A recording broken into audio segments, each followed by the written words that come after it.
Mhm.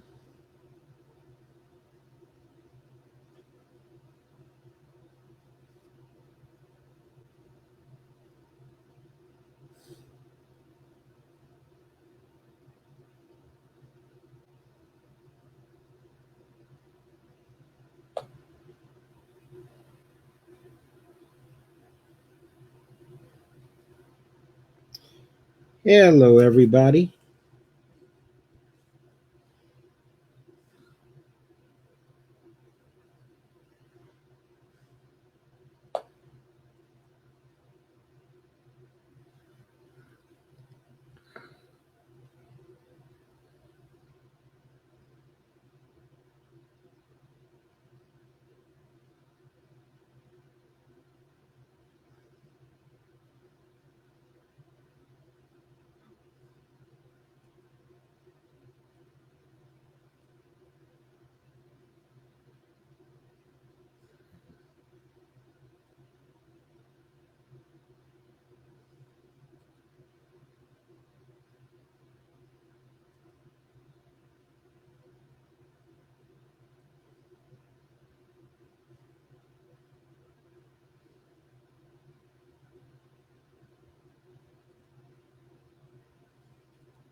Hello, everybody.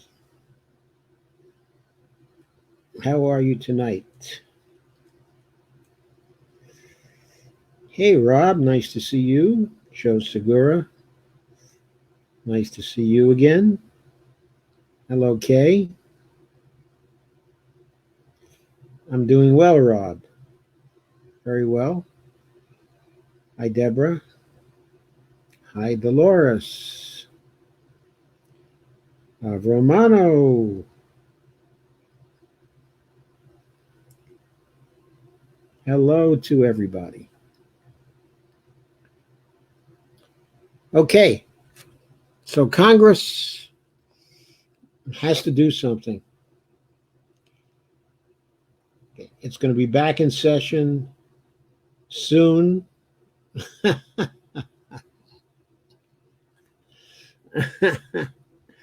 You're kidding me about my shirts again, Avril. I should say Carmen. Anyway, the Senate will be back in session soon.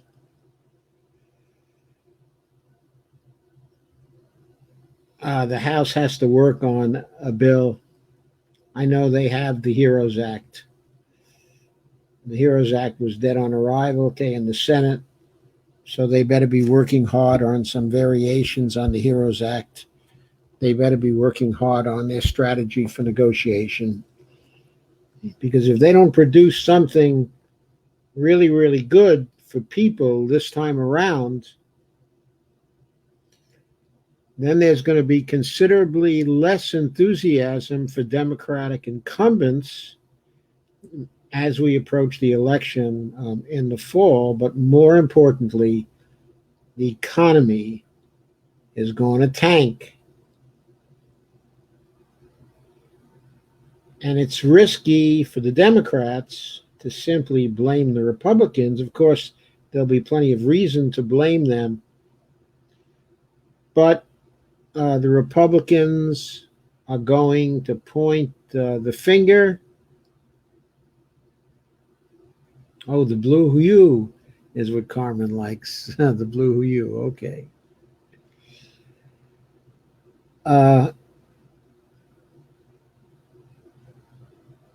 So if the Democratic House but produces crap, that's going to be a problem. They got to produce something new, and they got to make it clear that they have the better of it if they expect to avoid sharing the blame. And the Republicans are going to have to do something too. If they just put forward their usual bailouts for corporates, and for the wealthy, that's not going to cut it. They're in for a world of hurt, and they'll suppress votes, and they'll rig votes, and they'll do all kinds of things.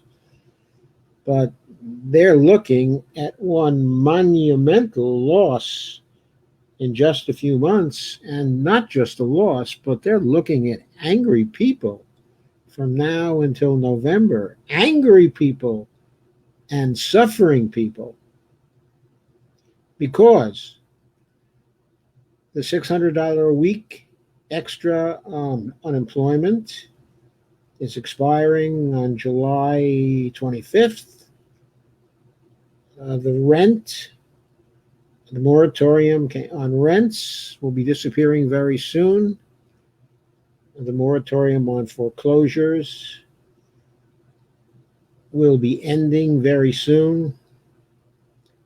And people will have nowhere to look for help except the Congress. In a very few days, all eyes are going to be on the Congress. And from now until the Senate gets back into session, there are going to be more protests and more demands. And Joe Segura is advertising for ShahedButtar.com. You know, Shahed's a favorite of mine. And we certainly agree Pelosi must go. In fact, we call her Pegosi here. Pegosi has to go along with Pego. And Kay says Shahid Buttar for Congress, taking a list for a people's bailout to Pego's house this evening. Sadly, I could not find the live Facebook stream to watch, though. Now, there may be one. Perhaps the sound truck will be there. He can get the sound truck to go along with him. Avril says, or Carmen says, Bernanke and Yellen have been yelling at them about not enough economic stabilization being funded for the public. I hope people pay attention to Ben and Janet. I hope they yell at them real loud. I hope they get even Greenspan to yell at them real loud, because he knows very well there's not enough economic stabilization but being funded for the public as well. He knows that very, very well. So there's a doozy of a situation shaping up.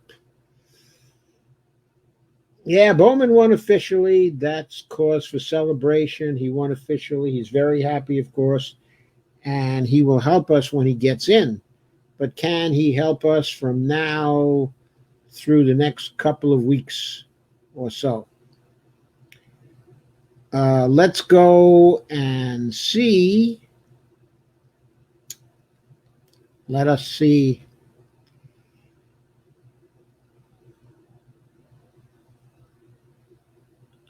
What we can see.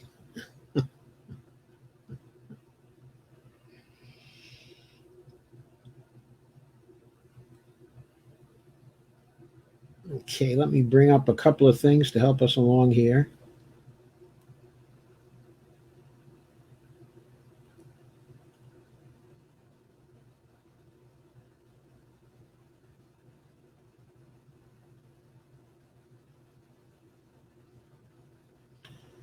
Start off with a column by Dave Dayen on July 11th, which expresses my sentiments quite well, and probably your sentiments quite well. And let's share the screen.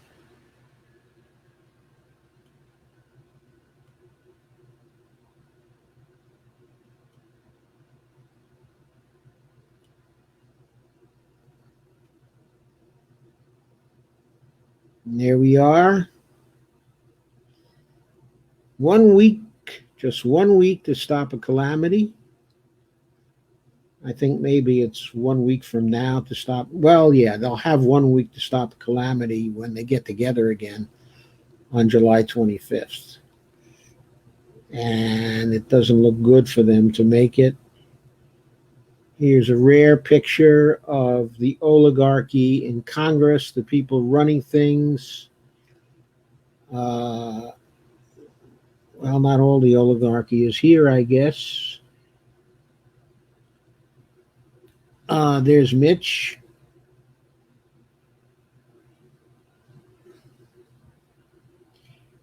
And there's Nancy. Steny Hoyer. I don't see Kevin McCarthy there. I see Duncan Hunter. And I see Amy Klobuchar. But I don't see Kevin McCarthy. So all the leaders are not there. But it's true. It's a rare photograph of them in the same room together. Dave says, we're 2 weeks away from the expiration of enhanced unemployment payments. The critical lifeline, he wrote this on July 11th, so it was 2 weeks away, for over 30 million Americans and counting. Spread of the virus puts most people in no position to find a job or return to work. The imminent and dramatic loss of income, combined with ends to eviction moratoria, sets the stage for a mass homelessness crisis when the safest place to be right now is at home. And by the way, we keep having increases in the number of new cases each day. We will soon be approaching 100,000. We're up around, I believe, 75 to 80,000 new cases right now. And the new cases have been skyrocketing, and they mean more deaths down the line. Already the deaths are coming very close to 1,000 a day. Just this morning, I noticed that deaths had gone up to 925 overnight. So that is to say, fatalities due to COVID. Only fatalities due to COVID. And Dave goes on. He says, but yet amazingly, there have been no face-to-face talks between Democrats and Republicans on what to do next. And there won't be any for another week since the Senate is out of session until then. That means there's going to be just 1 week to stop a calamity. I'm not clear on the timing here. I don't think the Senate has yet come back into session, even though it's a week after this was published. I think they've still got another week to go, if I'm not mistaken. Anyway, I guess they're coming back on the 20th, right? Isn't it the 20th? All negotiations thus far have been conducted through the media. House Democrats, of course, passed a $3 billion package called the HEROES Act. That act, as we all know, contained a substantial bailout for lobbying organizations in D.C. Incredible, including a bailout for lobbyists who then will turn around and use the bailout to lobby against us. Incredible. That was Nancy Pelosi's big idea for the HEROES Act. Of course, she had a number of other things in the HEROES Act. To be fair, she had $1 trillion for bailouts of state and local government, which is very good, something very much needed. And she also had some further stimulus checks.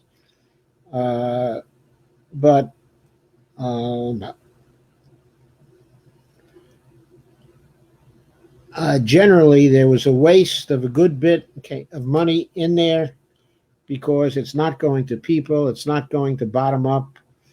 And of course, the relief for people is temporary, doesn't get people out of the fix that's being caused by the COVID-19 induced economic slowdown. Anyway, Mitch McConnell rejected it as a fantasy wish list. The White House has countered with a $1 trillion cap on the next bill, which is ridiculous. Experts have said that $1 trillion is needed just for state and local governments alone. That doesn't count enhanced unemployment coverage, possible stimulus checks, school funding that provides the only path to reopening in the fall, small business support, etc. Speaker Pelosi quickly rejected the $1 trillion cap, though she called it an interesting starting point. What the hell is interesting about it? Everyone is saying there will be a bill by the end of July, but the two sides are trillions of dollars apart.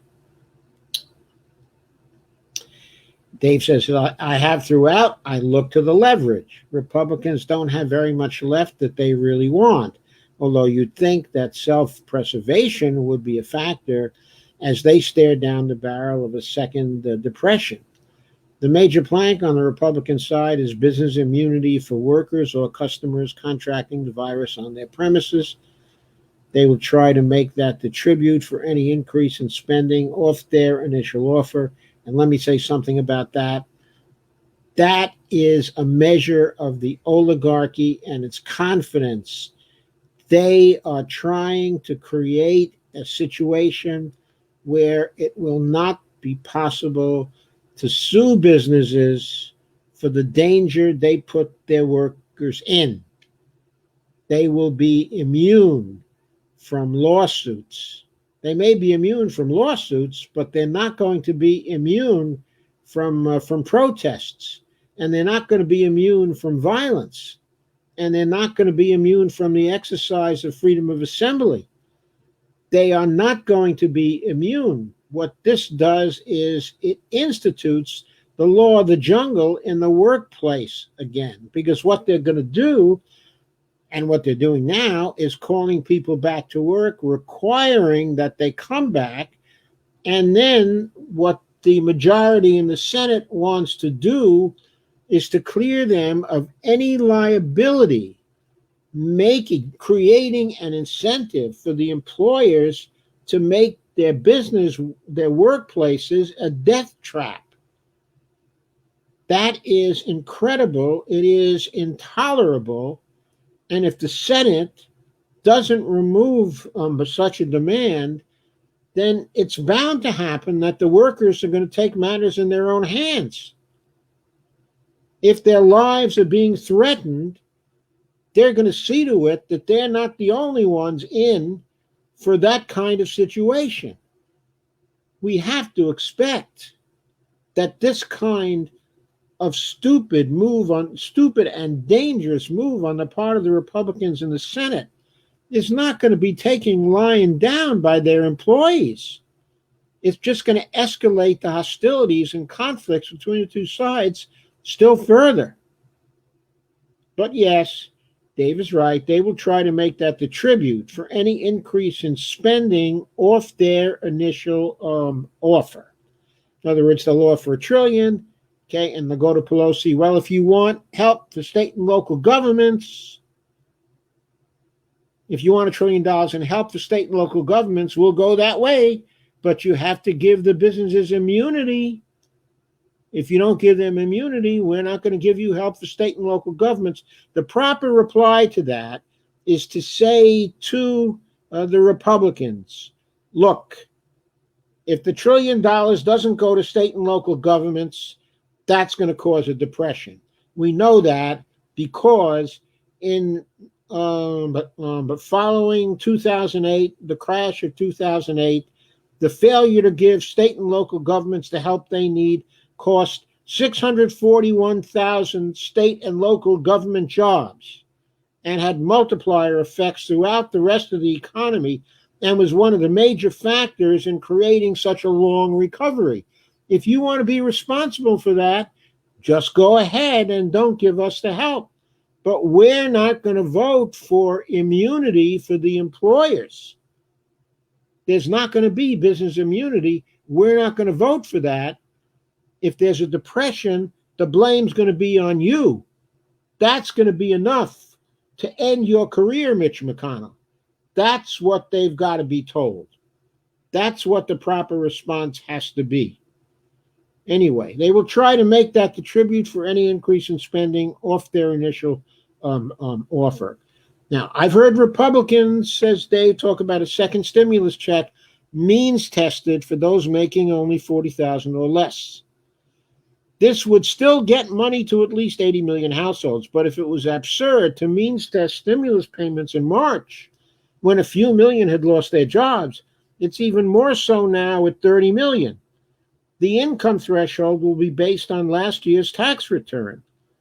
But what if you lost your job in the crisis this year? Last year's earnings are a fleeting memory. They can't be a criterion for determining whether you get help now. If they are, all kinds of people who've had no income for quite a while won't be in line. They won't be in line to get the stimulus payments. It's incredible. It's incredible. Now, people making less than $40,000 a year last year will be okay.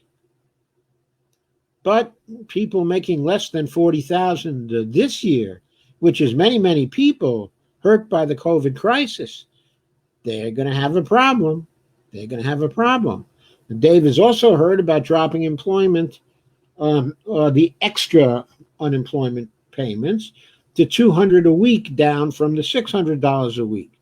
This would cut more than 30 million incomes by close to one half, depending on the state share. In Florida, for example, where the max benefit is $275, it would amount to a 46% cut in income.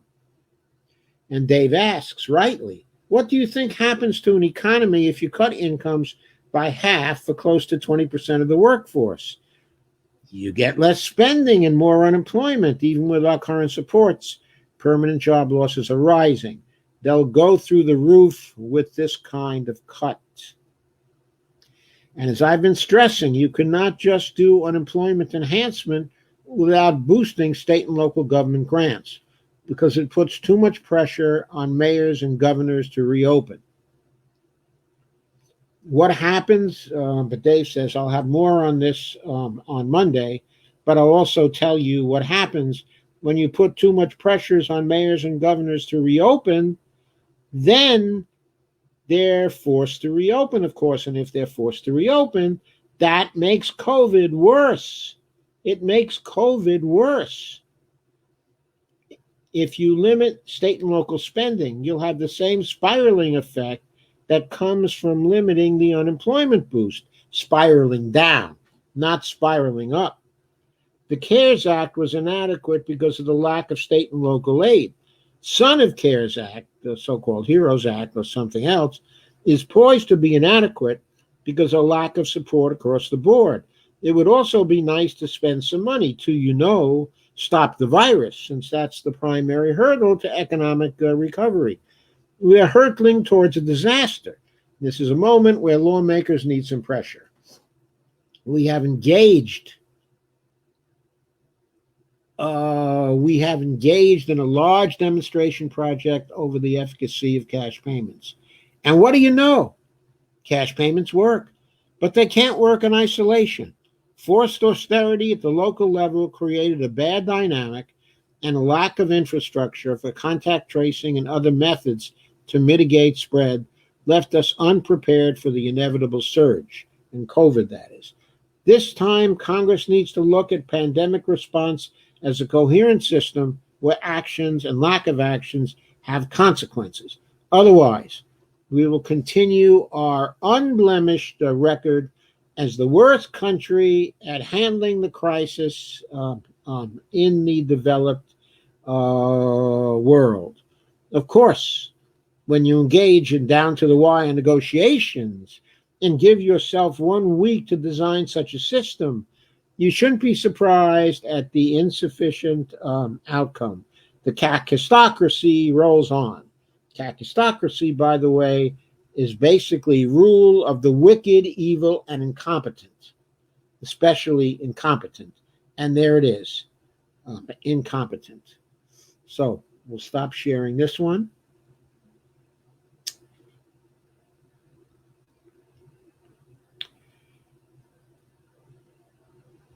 And let's look at unemployment.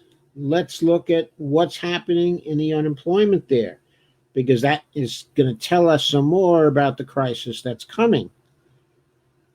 There was an article appeared in Common Dreams on July 16th by Heidi Shearholtz of the EPI, the Economics Policy Institute. Title is, "With unemployment at historic heights, Congress must extend a $600 lifeline to workers." Heidi Shearholtz, who's the director of unemployment or some such over there, has a picture of transit workers at the MTA, in New York, cleaning, sanitizing the places where people will have to hang on when they're standing. But the unemployment results for last week, 2.4 million workers applied for unemployment insurance benefits. New unemployment claims, 2.4 million. This is the 17th week in a row that unemployment claims have been more than twice the worst week of the Great Recession. Of the 2.4 million workers who applied for unemployment insurance, 1.5 million applied for regular state unemployment, not seasonally adjusted, and 0.9 million applied for pandemic unemployment assistance, PUA. There are many headlines this morning, says Heidi, are saying that there were 1.3 million UI claims last week. That's not the right number to use. For one, it ignores PUA, the federal program for workers who are not eligible for the regular UI, like gig workers. It also uses seasonally adjusted data for regular state unemployment insurance, which is distorted right now because of the way Department of Labor does seasonal adjustments. Before I cover more of the details of today's UI release, I want to take a moment to note that across the board, $600 increase in weekly unemployment benefits is set to expire next week. Many are talking about the potential work disincentive of the extra $600, since the additional payment means many people have higher income on unemployment insurance than they did in their prior job. The concern about the disincentive effect has been massively overblown. First, it ignores the realities of the labor market for working people who will be unlikely to turn down a permanent job, particularly in a time of extended high unemployment, in favor of a temporary boost, in benefits. Further, there are 14 million more unemployed workers than job openings. Sorry, I forgot to share this for you. Let me do that.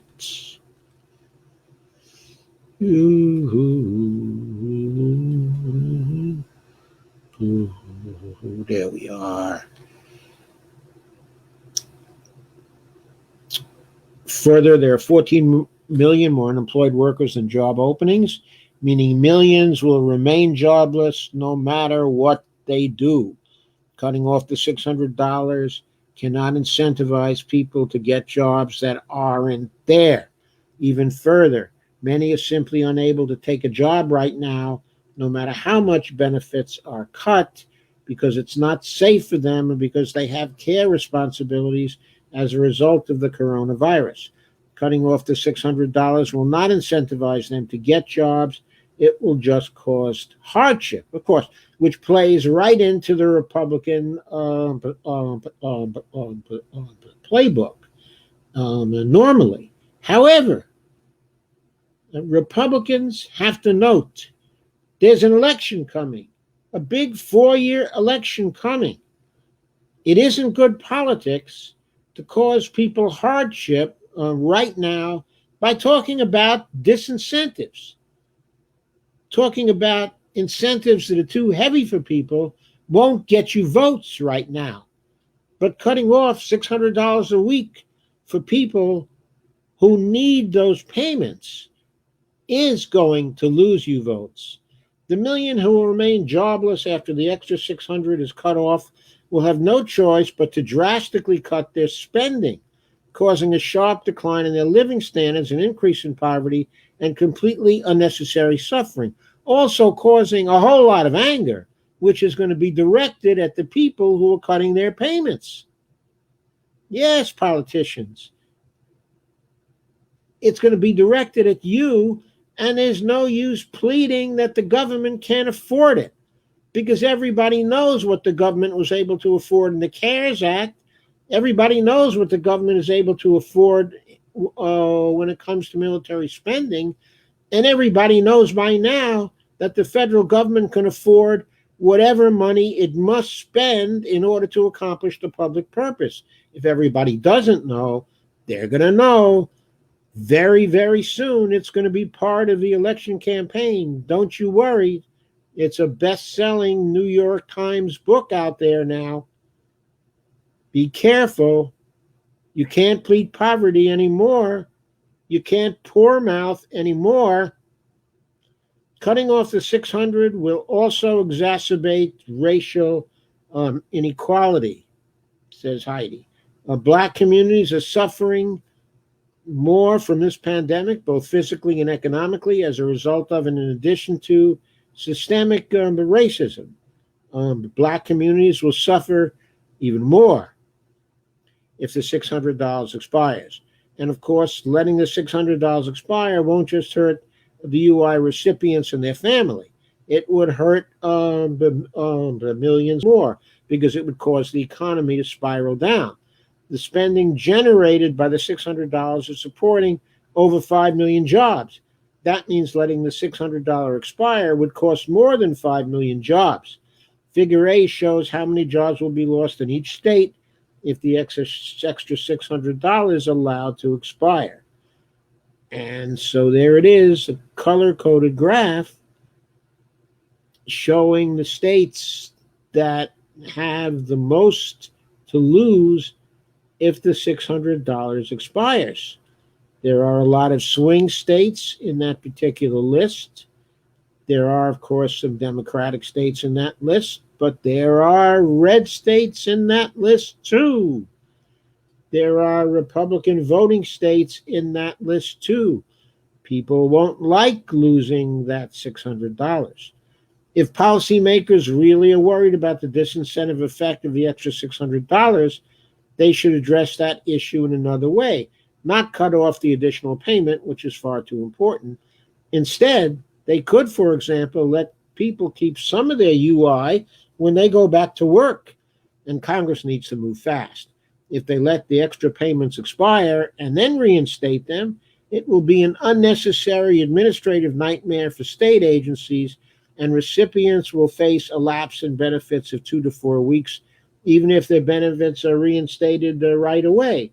And who's going to be blamed for that, Congress? Who's going to be blamed for that? Congress will be blamed for that. Maybe the Republicans will get more of the blame. I think they will, but Congress is certainly going to be blamed for it. And who knows who's going to take the rap. Figure B shows continuing claims in all programs over time. The latest data for June 27th. Continuing claim, in other words, the latest data are old already and understated. Continuing claims are more than 30 million above where they were a year ago. The latest figure in other programs in Figure B is 1.3 million claims. Most of this, 0.9 million, is pandemic emergency unemployment compensation. The PEUC is the additional 13 weeks of benefits that were provided by the CARES Act for people who have exhausted the regular state benefits. The number of people on PEUC can be expected to grow dramatically as the crisis drags on, and more of the nearly 17 million people currently on regular state benefits exhaust their regular benefits and move on to PEUC.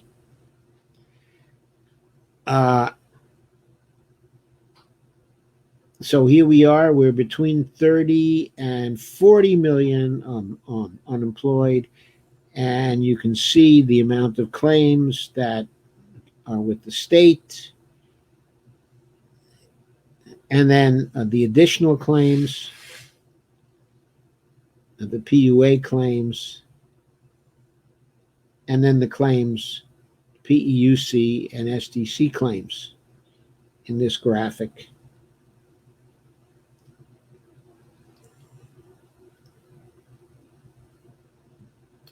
And the legend explains the graphic down there. Other programs in Figure B also includes short-time compensation, and the number of workers on SDC ticked down in the latest data after having risen for 14 weeks straight in this crisis. This is not good news. SDC is a great program to prevent layoffs where employers reduce work hours rather than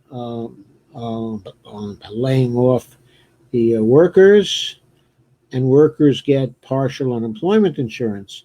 However, STC is massively underutilized. Only 342,606 workers on STC in the latest data, roughly 1% of all people on unemployment benefits at this point. It should be being used more, not less. Figure B only covers continuing claims through June 27th, but Figure C combines the most recent data on both continuing claims and initial claims to get a measure of the total number of people on unemployment benefits as of July 11th. Department of Labor numbers indicate that right now, 36.4 million workers are either on unemployment benefits, have been approved and are waiting for benefits, or have applied recently and are waiting to get approved. That is more than 1 in 5 1 in 5 of the workers, or more than 20%. But a note of caution, while regular state unemployment insurance and PUA claims should be completely non-overlapping, that is how DOL has directed state agencies to report them. Some states may be misreporting claims, so there may be some double counting. Further, some states may be including some back weeks in their continuing claims.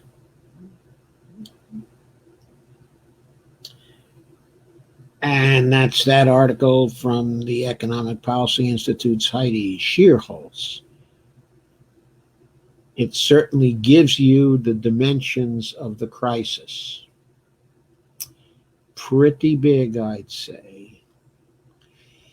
Now we go to a key member of the oligarchy who's been screwing things up for all of us. Her name, of course, is Fancy Nancy Pelosi, otherwise known as Pegosi. And Dave Dayen wrote a piece about her on July 7th. It was a very good piece. I haven't gotten a chance to cover it yet. The title of it is A Leader Without the Leading. And the subtitle says, Nancy Pelosi is an expert at obtaining power, but what does she want to use it for? What indeed? That is the question. I'll tell you, in 2009, she used it in stupidest way. Actually, in 2010, what she did is she did her best to successfully pass the Affordable Care Act, which was, of course, a case of political malpractice of the first order. She decided to propose a compromise on the Affordable Care Act that would start taxing people in the first year of the act in 2010, but wouldn't give people the full benefits of the act until 2014. I've never encountered a more stupid political thing to do in my life. Imagine taxing people for something and giving them only a ghost of the full benefits for the first 4 years, 2010, 2011, 2012, 2013, without the full benefits of the act. What kind of stupid political thing to do is that? By the way, we still don't hear most people calling that stupid. Why was it stupid? Because not only did it do that, but it did it because Nancy Pelosi insisted on playing pay-go with the Affordable Care Act, insisted on having it get a clean bill of health from the CBO over a decade, keep it under $1 trillion over a decade, keep the cost therefore at an average of $100 billion a year. That's what prevented her from starting the benefits off in the very first year, or at least by the end of the first year. Now, do you think that had something to do with the rise of the Tea Party? I do. I think it had something to do with the rise of the Tea Party. Or if not with the rise of the Tea Party, at least with the defeat of the Democrats in the election of 2010, which took away the House from them and eventually led to their losing the Senate as well, and which led to continued austerity during all of the Obama administration. Of course, that wasn't the only thing. He led to the austerity too because he wanted to play austerity games, but it would have been much harder for him if she hadn't set the stage with that extremely stupid Band-Aid on the Affordable Care Act. Anyway, let's go on with Dave's article. Nancy Pelosi was upset. Her blitz of cable news appearances as a high-profile counterpart to Donald Trump had taken her to CNN in late April, and Jake Tapper had the temerity to question that which is not typically questioned, namely Pelosi's legislative acumen. Congress had just passed its fourth bill responding to the coronavirus crisis. Republicans wanted more money for forgivable loans for small businesses. Democrats had a host of liberal priorities left out of prior legislation that could have been paired with the extension. But Pelosi and Chuck Schumer chose to go along with the Republican framework, leaving everything else for later. Now, why did they do that? Wasn't that legislative malpractice? I believe it was. Almost every observer who has encountered it and who questioned it in the first place, thinks it was political malpractice, a gross instance of political malpractice. Imagine giving away to the other side most everything that they wanted, most everything that they wanted, and only getting just a shred of what you want? What is wrong with your political acumen to bargain that way? Immediately afterward, Mitch McConnell hit the pause button on future legislation. Of course he did. He got what he wanted. He got a $4.6 trillion money cannon. That's what he got from the CARES Act. And the Democrats just got the $1,200 checks and the $600 a week of unemployment checks for their constituents. That's what they got. They got a little bit for state and local governments. What they got was temporary. What Mitch got was permanent. It fixed the problem for his major constituents, the big corps. The big corps. They won a big victory there. But Pelosi didn't make Mitch give her a big victory. Why not? It felt like the Democrats were played and governors were sounding alarms about the lack of federal aid to cover massive state and local government revenue shortfalls, which triggered a loss of 1.5 million jobs in April and May alone. There's double that coming now. I'll tell you, if they don't get that $1 trillion out there, there's going to be even more jobs lost in state and local governments. That 1.5 million is going to look like a picnic. Was this a tactical mistake by you and Senator Schumer? Tapper asked Pelosi. Just calm down, she replied sternly, pivoting to tout getting more small business money than McConnell even wanted.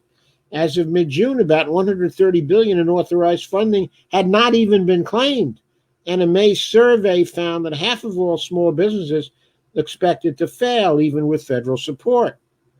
Pelosi vowed to obtain state and local fiscal relief eventually. There's no use going into what might have been, she said. Oh, yes, there's a use, and the use into going into what might have been is that people in her district will finally get it through their thick skulls that she needs to go and that Shahed needs to win.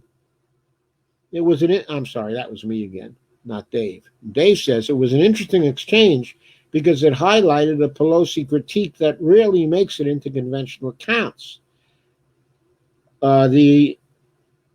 This, by the way, is a review of the biography of Nancy Pelosi by someone by the name of Molly Ball, who was a mainstream commentator who frequently appears on places like CNN and NBC and things like that, and who's certainly bright, but she's in the bag for Pelosi, of course. Anyway, her biography, but Pelosi emphasizes more common kinds of narratives, which but throughout her accomplished career, the speaker has been able to surmount. Whether a woman can compete in the typically male terrain of high-stakes politics, or whether she can withstand the caricature of a San Francisco liberal, some liberal. Ball, a national reporter for Time, also tries to make the case that Pelosi, underestimated by official Washington, constantly fleeces her foes at the negotiating table. Dave says much of this is true. She stopped a newly reelected George W. Bush from dismantling Social Security, a strategic masterstroke. How difficult was that really to do, though, Dave? I just never thought that was really particularly difficult, to do. Willing the Affordable Care Act forward when Democrats wanted to pull back was a signature achievement. Well, again, I've stated why I don't think that was such a signature achievement. I think by the time they got to March of 2010, that it would have been better for all concerned, including the people, if Democrats had stopped trying to pass that and had moved on to other things, and then had run on Medicare for all in 2010, blaming the Republicans for the failure to pass healthcare reform. I mean, the blame was certainly theirs. They could have been stuck with it. And if they had won the election of 2010, in other words, let's say the Democrats had moved on in 2010 and passed the second stimulus right then, the recovery would have been much faster, and the Democrats would have been much more popular in 2010. The Republicans could have been blamed for failure to pass a Medicare for All bill, which the Democrats could have run on in 2010. And had they won on that in 2010, instead of getting their heads handed to them in that election, history might have been entirely different. So I guess one person's masterstroke is another person's bonehead play. But also, in addition, if they had won on that in 2010, by 2011, we could have had a Medicare for All bill. And that would have been, we could have had H.R. 676. And that would have been a lot better for everyone, including the people who died from lack of insurance in 2010. There were quite a number who died from lack of insurance in 2010, because passing the Affordable Care Act in 2010 got very little for anybody in 2010 and 2011. During the interregnum between speakerships, when John Boehner and Paul Ryan ran the House, she was consistently relied on for votes when they faltered, protecting liberal social programs and obtaining additional funding.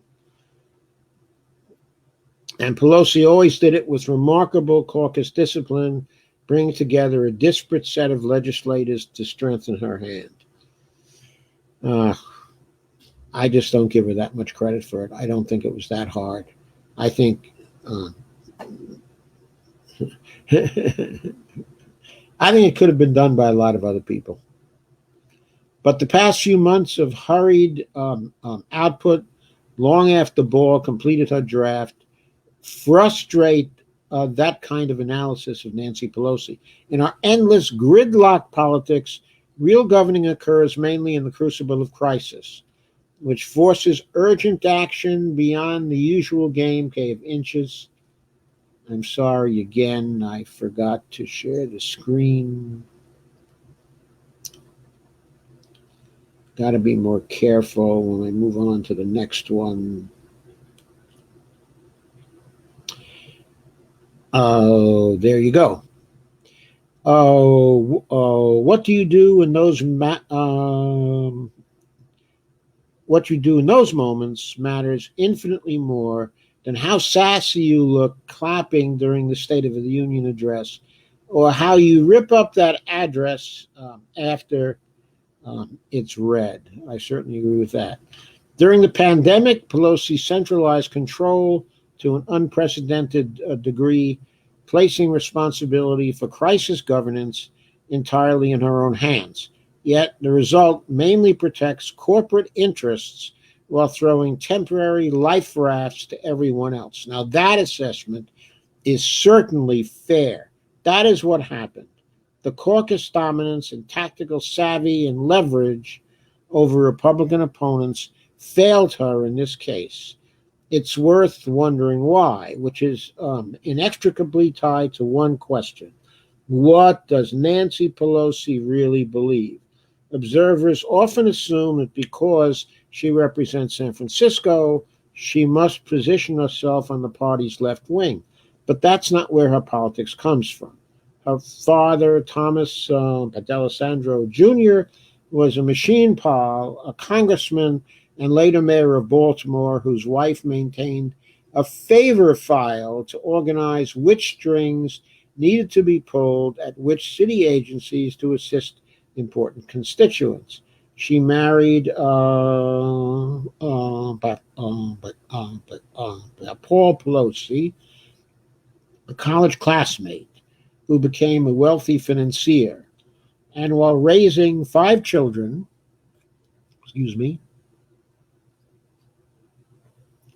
stayed connected to politics, mostly because her house was big enough to host fundraisers.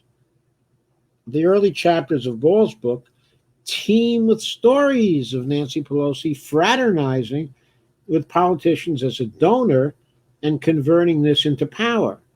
She was Sailor Burton, who was a representative of her district, chief fundraiser. While stricken with colon cancer, Burton handpicked Pelosi to replace her 5 days before she died. In that first race, Pelosi spent $1 million in 6 weeks, more than all her challengers combined. Confronted by one about buying the election, Pelosi replied, quote, "I don't think you have to be sick to be a doctor or poor to understand the problems of the poor." She did understand the problem of some constituents. Pelosi sent mailers into conservative pockets of San Francisco, vowing to fight all efforts to raise the personal income tax. She won by fewer than 4,000 votes, not exactly a landslide. After just 2 years, she became the House's leading fundraiser, though Ball insists that her money and connections were camouflage for a revolutionary soul, quote unquote.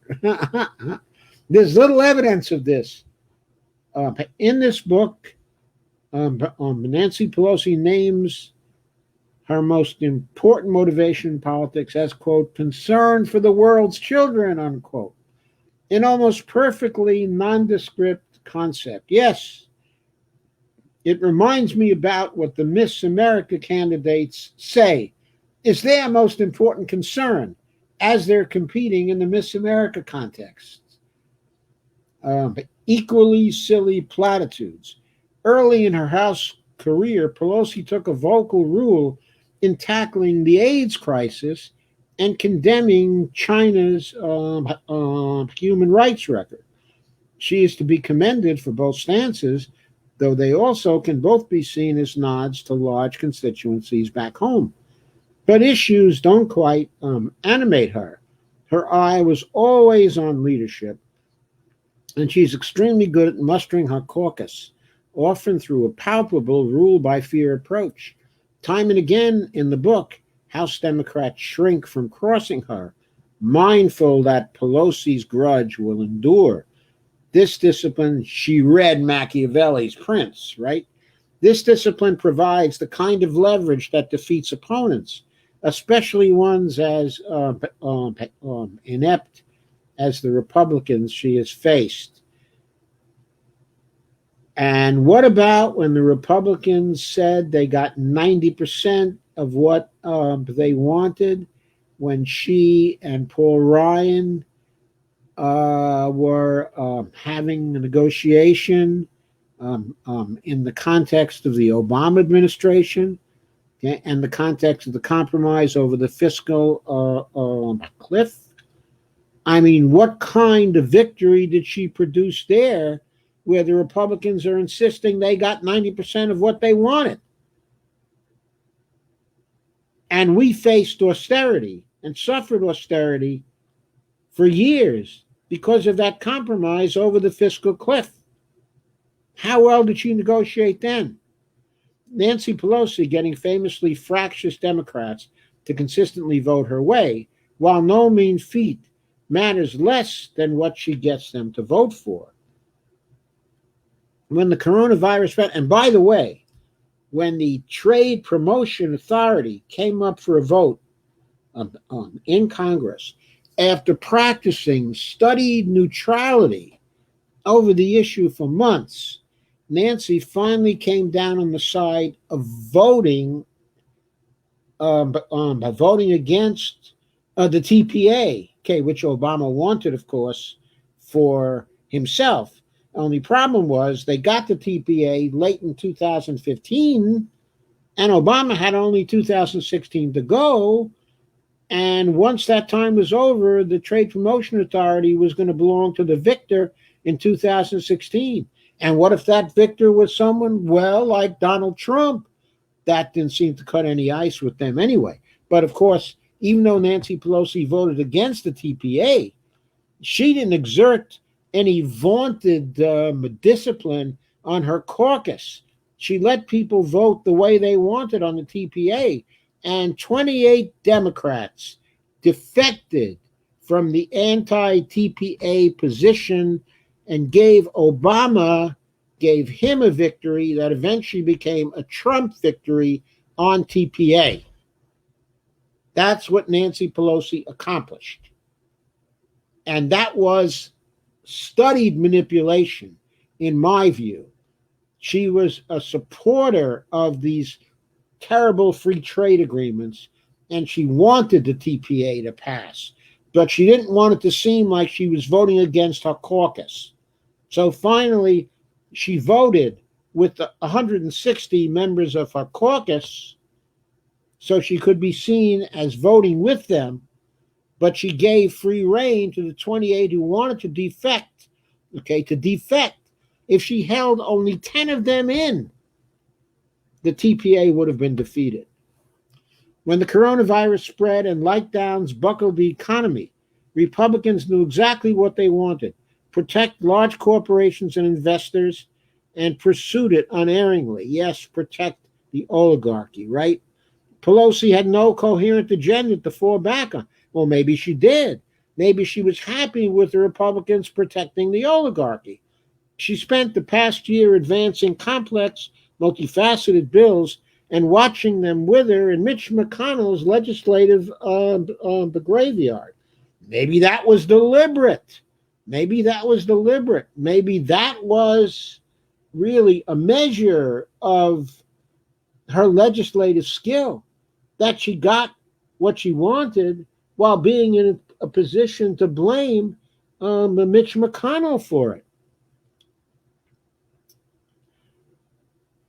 H.R. 1, the House's signature legislation during this Congress, which attempted to nationalize voter registration, establish nonpartisan redistricting commissions, add ethics standards to the Supreme Court, add a voluntary public financing option for campaigns, also require presidents to release tax returns, disclose donors for super PACs, to make Election Day a holiday, and about 20 other things in a single bill, is a perfect example of this syndrome. There's no single narrative to grab onto, just a melange of advocacy group approved planks. This left House leadership unprepared as the pandemic began its march. History reveals that economic and social crises reflect badly on the party in the White House, not the legislative opposition. There was leverage, which Ball notes is Pelosi's favorite word, to make real and lasting demands for coronavirus relief. Forgiveness on consumer debts or rental payments, federal benefits that automatically expand when the jobless rate rises, also massive long-term infrastructure spending. And embattled Trump, facing a perilous re-election, might have agreed to plenty to prevent economic disaster. If politics is the art of the possible, then in this moment possibilities were bursting. But Pelosi nevertheless hesitated. When some economists advised sending every American a check, Pelosi shot that down, arguing against money for millionaires. This culminated in a means-tested $1,200 stimulus payment. You only got the money if your earnings were under $100,000 per year, based on earnings data as far back as 2018. This deprived people who subsequently may have lost their job from getting relief. It was also ridiculous because you could recapture the $1,200 stimulus payment later in through taxation, if recapturing it was merited because people still had their salaries. They didn't have to keep the $1,200 stimulus payment. Let the IRS take care of it. It was just a dodge. A separate response purported to provide sick leave to workers, except employers with more than 500 workers and fewer than 50 were exempted from the requirement. When asked about this, Nancy Pelosi said large employers should provide sick leave themselves without government subsidies. Workers needing paid time off might not have minded. Meanwhile, several efforts in the Congress promised free COVID-19 testing for all, but the healthcare industry has managed to find loopholes there too. Reporters keep finding people paying thousands of dollars for testing. Meanwhile, while Pelosi took the lead on initial smaller bills, but she allowed Mitch McConnell to write the vehicle for economic relief known as the CARES Act. And McConnell casually drew up a $4.5 trillion, that's actually $4.6 trillion money cannon corporate bailout, which rapidly rescued the investor class before it was even spent. Who drafts the baseline legislation makes a big difference. If Pelosi had written the CARES Act, as she should have, and she had complete responsibility for it, complete control over it, she just didn't write it. She let Mitch write it. It could have included such ideas from her caucus as government-provided payroll support during the pandemic, a national contact tracing program, much more. Instead, they just got to tweak Senator McConnell's work without altering its tilt toward the powerful. Relief for individuals, like the one-time stimulus check and boost on unemployment insurance, was clumsily implemented and, most important, temporary. Pelosi and Schumer touted stringent corporate bailout oversight, and at the time this was written, they hadn't even appointed someone to do the legislative oversight, like 106 days or 110 days later. But Trump fired the inspectors general charged with monitoring it, and Pelosi and McConnell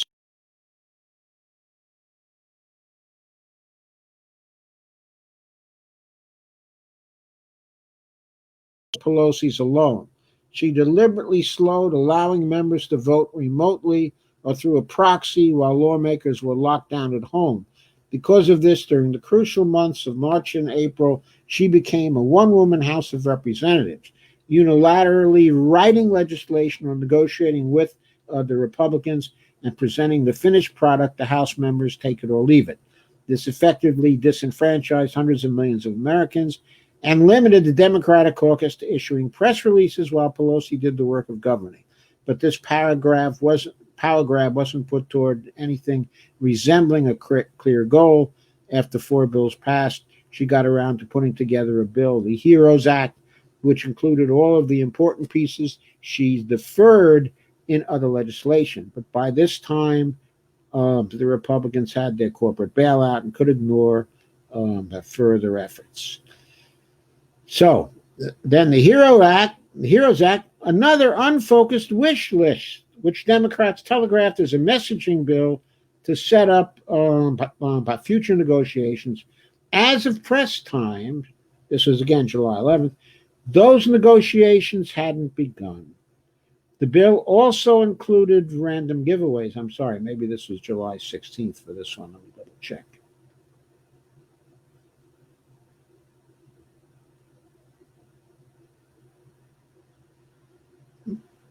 No, I'm sorry, this was July 7th, so this was early.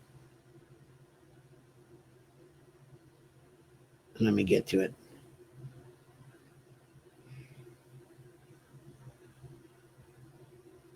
But by this time, Republicans had their corporate bailout and could ignore further efforts. The HEROES Act was another unfocused wish list, which Democratic leaders telegraphed as a messaging bill. The bill also included some random giveaways. It extended small business grants to K Street lobbyists even though lobby firms were still as busy as ever trying to win perks for their clients. This would amount to Congress donating to the groups that devised campaigns intended to influence the Congress.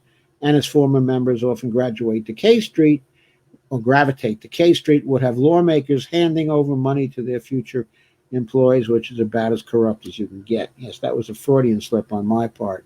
They gravitate to K Street, but they also graduate to K Street. Underlying this all, incredibly, in the midst of crisis, was a Pelosi tendency that had grown over the years. Obsessive concern with deficits. Pelosi rolled back student debt relief in the HEROES Act after learning that it would cost $100 billion more than expected. This is a $3.2 trillion messaging bill, not designed to become law, yet an additional 3% cost was considered unacceptable. Pelosi also declined to add automatic stabilizers that would maintain expanded benefits until economic stress dissipated, blaming a Congressional Budget Office scoring quirk that made the cost appear artificially larger. So with over $30 million out of work, the important thing to Pelosi was that her pie-in-the-sky, going nowhere bill was reasonable based on some ineffable standard of reason. It matches the worldview of a Democratic leader who just 2 years ago made a lugubrious elegy on the House floor after the death of Pete Peterson, who bankrolled the deficit hysteria industry for decades and relentlessly targeted Social Security for cuts. Ball does reveal that Pelosi told Obama during his grand targeting costs that she would support his aims, quote, even if it meant agreeing to entitlement cuts, unquote. So there's Pelosi. There's what she really wants, what she really thinks about. Devotion to deficit hawkery in normal times is unwise policy. It's downright fateful during an economic crisis where relief could be yanked away from needy families prematurely simply because of an unwillingness to challenge CBO scoring model. But here we finally see the contours of Pelosi's governance framework, not just on the budget, but on everything. Pelosi believes the nation's resources are scarce, and what sadly passes for the modern welfare state must be protected at all costs rather than raised to greater heights. The goal is at best a less bad world than Republicans want. It's a defensive crouch dating back to Pelosi's initial entry into Congress under Reagan, and it has dominated her thinking ever since. If you're a progressive and you dream too big, then you're to be sat in a corner, and anti-government conservatives are to be bargained with and to be mollified. Official Washington's approval is craved. She hosts an annual ideas conference at her own vineyard for a group of elite donors. That's who gets to scale the fortress she has built around her desiccated ambitions. Her thoughts today on activism date back to something she said during her first campaign. Quote, someday they will realize just how insignificant they are, unquote. Pelosi demands total control. You can argue she never groomed a successor for this purpose, to keep everyone dependent on her. She finds this to be the best method to gain leverage over the legislative process. But to what end is this leverage employed? She fights intensely to obtain power, but she seems to consider so fragile and fleeting that it shouldn't be used for very much. Democrats captured the House in the 2018 midterm on a promise to counter Trump's lawlessness and corruption. Yet today, we have an unchecked kleptocracy with very little sustained oversight coming from the House. Trump's wars were not discontinued, and his border camps were not shut down. Even his border wall, which caused a prolonged government shutdown in 2019, was still funded through repurposing some money from the military, something the House has never attempted to reverse. Now we have a crisis recovery limited to the wealthy and connected, threatening economic disaster for ordinary people. Leverage for a better solution was squandered. John Boehner was an incompetent leader, but even in divided government, he succeeded in his caucus's primary aim of cutting spending. During his tenure, public investment fell to its lowest portion of GDP since Eisenhower. But Pelosi is clever and sharp, yet astonishing little has changed. Her deal to gain the Speaker's gavel a second time requires her to step down after 2022. If Joe Biden wins the election and Democrats gain the governing trifecta, she'll have one final chance to write her legacy. Her deal is not to gain the Speaker's value, but to gain the Speaker's gavel in 2020. Her deal to gain the gavel a second time required her to commit to step down after 2022. It doesn't require the rest of the Democrats to make her the Speaker again in 2020. That may happen, but this time the progressives may resist her much more strongly and effectively than they did in 2019. Okay, the circumstances dictate, says David, a far different course than she appears capable of steering. The past 40 years have seen endless stagnant wages, collapsing trade unionism, sinking mobility for people, and soaring income and wealth inequality, to say nothing of even more enduring structural racism and the persistent black-white wealth gap. A desperate need for solutions has shifted the policy orientation of the party to the left, throwing a little charity, very little charity at society's losers, while tending to moneyed interests doesn't cut it anymore, especially since the twin crises of coronavirus and George Floyd's death exposed America's essential inadequacies. Change can build from the bottom, but leaders must translate into policy those cries for action. Will Nancy Pelosi, cloistered in her office, hear them? I hope so, but I really doubt it. We're going to have to see, and we're going to have to demand, okay, and we're going to have to work. Now, I wanted to go further. There was pushback from this article, okay, by Dave Dayen, which he published in the Prospect, okay. Specifically, there was a debate over Nancy Pelosi as a leader. I have the link here, okay. I urge you to read it. I may find the time to cover it when I come back, but there are more important things to cover tonight. The essential case that Dave made, I think, is still valid, okay, in spite of the pushback. I think that Dave is right and the person who pushed back is wrong. But basically, we have to get to something important that happened in the last few days, and we have to talk about that because it speaks to something Pelosi needs to do. It speaks to another move by the oligarchy. Okay, remember, there are two wings to the oligarchy. Okay, there's the Democratic wing that screws people while trying to find a way to blame the Republicans. Okay, and there's the Republican wing of the oligarchy that openly screws people. Both wings of the oligarchy in Congress represent the donor oligarchy outside, okay, of Congress. That's what we're facing now. What happened in Portland? What happened in Portland? Let's share that because that is vital. And we want to get to that. And we want to talk about it at length.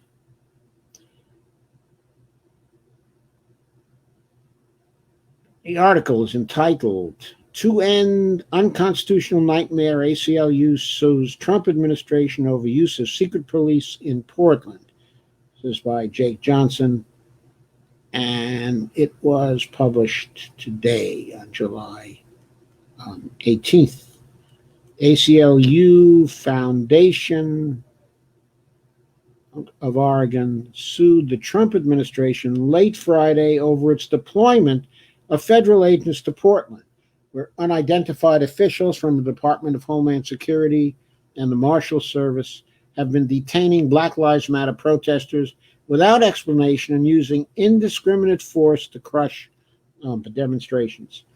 And Kelly Simon, the interim legal director with the ACLU of Oregon, said in a statement, "This is a fight to save our democracy. Under the direction of the Trump administration, federal agents are terrorizing the community, risking lives, and brutally attacking protesters who are demonstrating against brutality by the police. This is police escalation on top of police escalation," unquote. "These federal agents must be stopped and removed from our city," Simon added. "We'll continue to bring the full firepower of the ACLU to bear until this lawless policing ends." And there's a PDF, and I've left you a link to the PDF as well, so you can read the lawsuit. It's filed on behalf of legal observers and journalists who were recently assaulted by federal agents in Portland. It aims to, quote, block federal law enforcement from dispersing, arresting, threatening to arrest, or using physical force against journalists or legal observers. One of the plaintiffs, a freelance photographer Matthew Lewis Rolland, was shot in the back 10 times with plastic bullets during a recent demonstration. The ACLU said the suit is one of many it plans to file against the Trump administration over its deployment of federal agents to Portland against the wishes of state and local political leaders who have demanded the withdrawal of all federal law enforcement. Federal officials have reportedly been patrolling Portland in unmarked vehicles and arresting demonstrators since at least July 14th. Now, the demonstrators they've been arresting have been peaceful demonstrators exercising their constitutional rights. There is video of this, of their arrests, okay, of peaceful demonstrators. They are, what they're doing is attacking demonstrators. They're placing them in vans. The vans are unmarked. Okay, the police, okay, are in military gear, okay, in camouflage. There's no identification of the police. The people who are getting herded off to jail don't know where they're going. The people claiming to be police refuse to identify themselves. They have a little label on their camouflage uniforms saying they are police. They don't say whether they're federal police or local police or who they are. The vans, okay, are unmarked. It's not clear where they're taking the people. The people they're taking, they are letting go after a brief time, but there's no record of any arrests, okay, of those people. There are no charges that are pending against them. They've just been kidnapped. Their rights have been violated. They're being prevented from exercising their right to free speech, okay, and free assembly. It's just a kidnapping of people off the street. Now, let me be clear, okay? I'm going to quote a staff attorney with the ACLU, Vera Edelman, who said, quote, "This is not law and order. This is lawlessness. The ACLU will not let the government respond to protests against police brutality with still more brutality. We'll continue to hold law enforcement at all levels of government accountable, just as we have had nationwide." Well, that's fine, but I want to be even more emphatic about it. These were people who were ordered to Portland by Bill Barr and by Donald Trump without apparently any coordination with local authorities or invitation from the local authorities, just on the initiative of Donald Trump alone.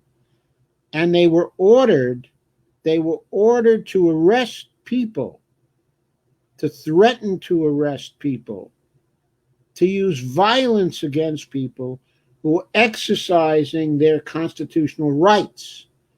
In other words, they were ordered by the federal government to violate the constitutional rights of people who are protesting, who are committing no crime, who are acting peacefully. What legal right did the federal government have to treat local people that way? What right did they have to kidnap them off the street and to imprison them in places that were not identified, and to have those police act in such a way that they were not identified? Essentially, secret police.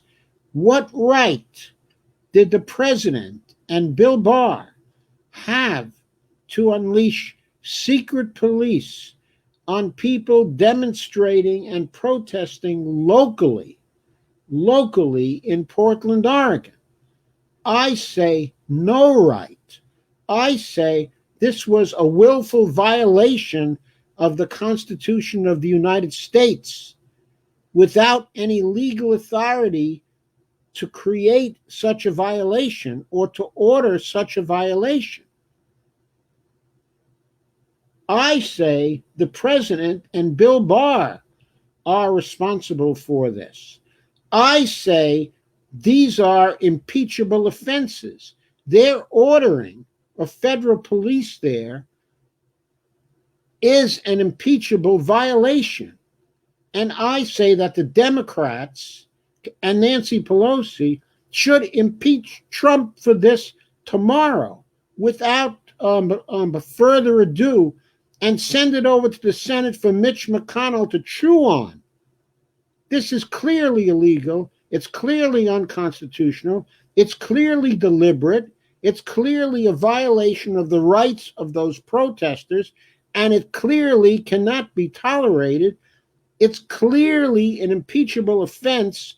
And you might ask, what high crime and misdemeanor was committed by Barr and by Trump in ordering the police in there, and by the police themselves? The high crime and misdemeanor is a violation of their oaths to defend and protect the Constitution of the United States. That's the high crime and misdemeanor. That's what happened there. They violated their oaths to the Constitution. That's impeachable.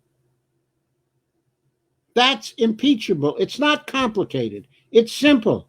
It's impeachable. They had no right to do it. They did it. Impeach them. Impeach them now. So I think Pelosi needs to impeach him now. I think she needs to go into the negotiations to continue aid for the economy in response to the coronavirus, in response to the crisis. And she needs to be aggressive there.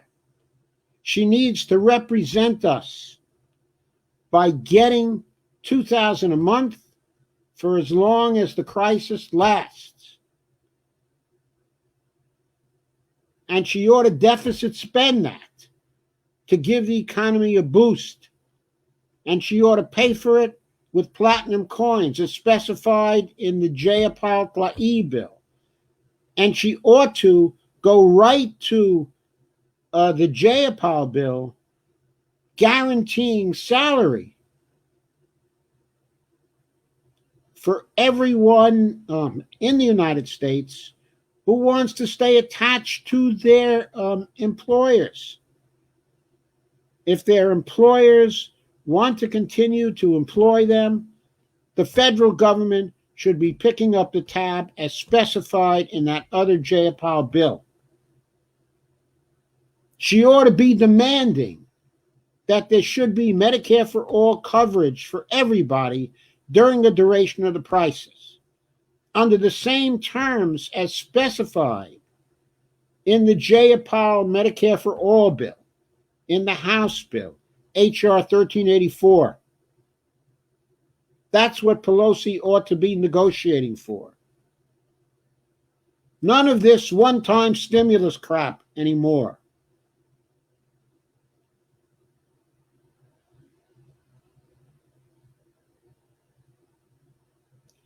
We need real relief. We need it for the duration of the crisis. No more negotiations after this. We need solutions. Not any more delays. Not any more deals for lobbyists. Not any more deals for large corporations. Not any more deals for people who don't represent us. Pelosi is supposed to represent us. Shahed is going to call her to account for not representing us. We want the Democratic caucus in the House to represent us. They say they do represent us. It's about time they did it, and no more bullshit.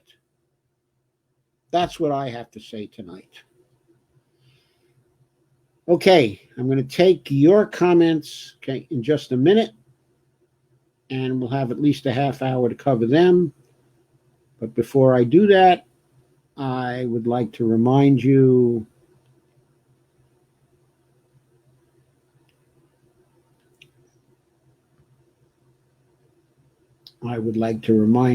of my Patreon account.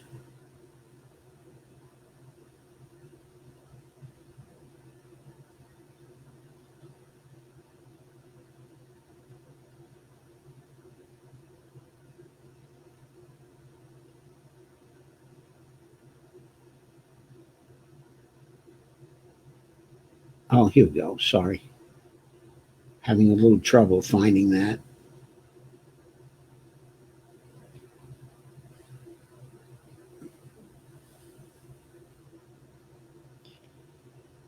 There we go. Now, let me see if I can do that a little better.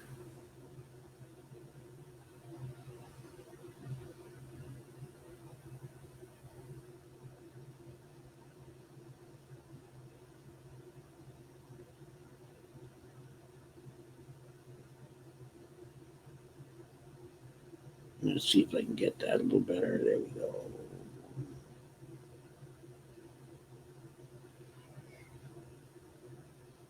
And there is my Patreon account. Sorry, I did something else last time that worked better, but I forgot what I did. Okay, I guess I know what I did, but for some reason this week, what I did last time was not available to me now. I have no idea why. Anyway, forget that. I am moving to your comments and questions. Okay.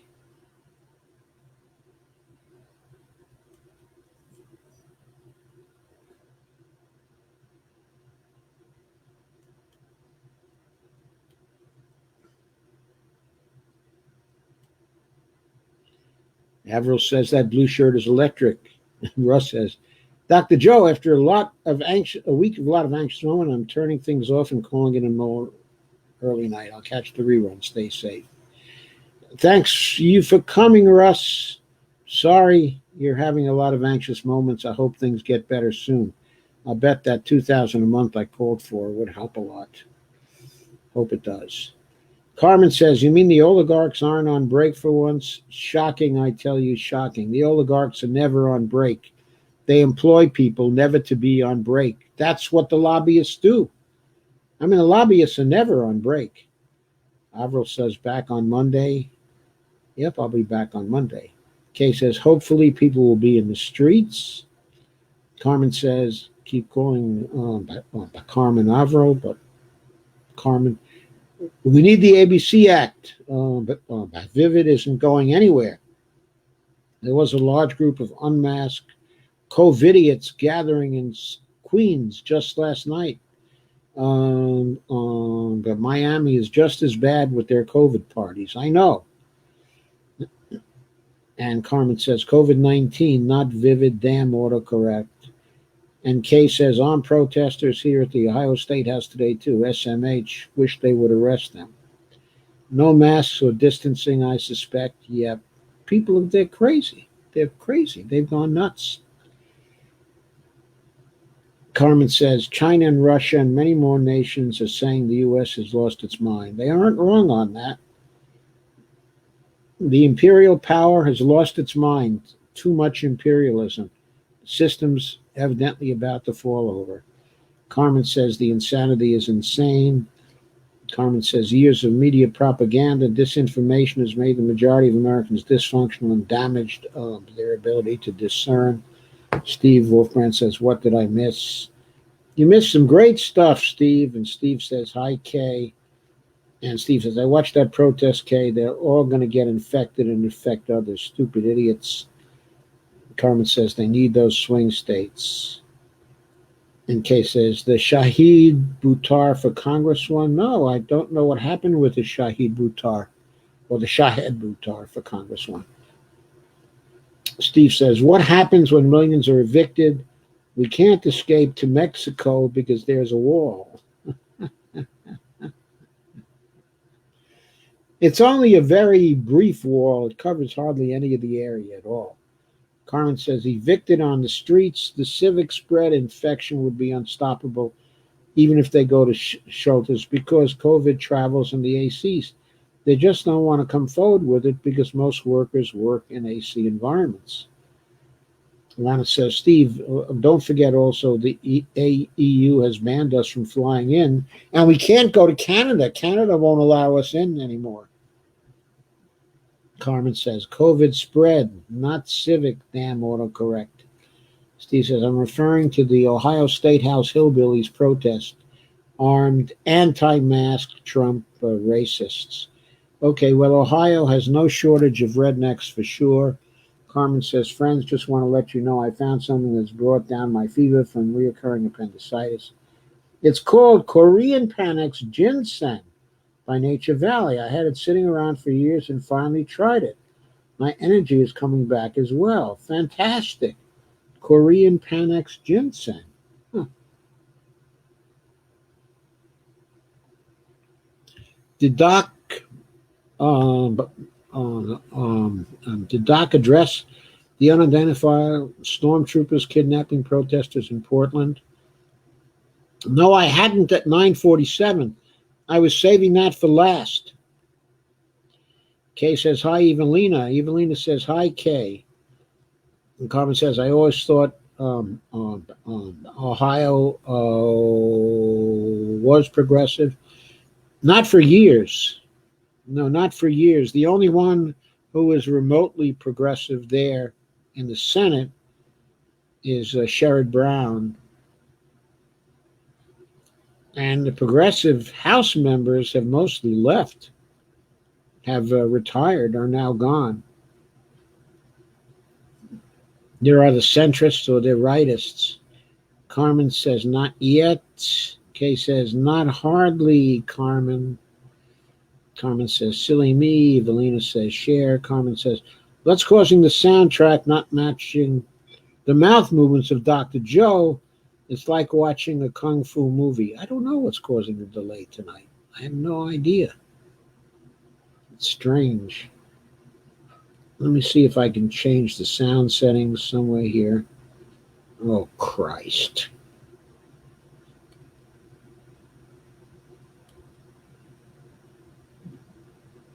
She raced on a crutch. It shifted to the other sound settings by itself. I think perhaps I've taken care of the delay. Steve said, I posted a post that CARES Act was actually written in early 2019. Seemed convincing. Steve says, those cats were fast as lightning.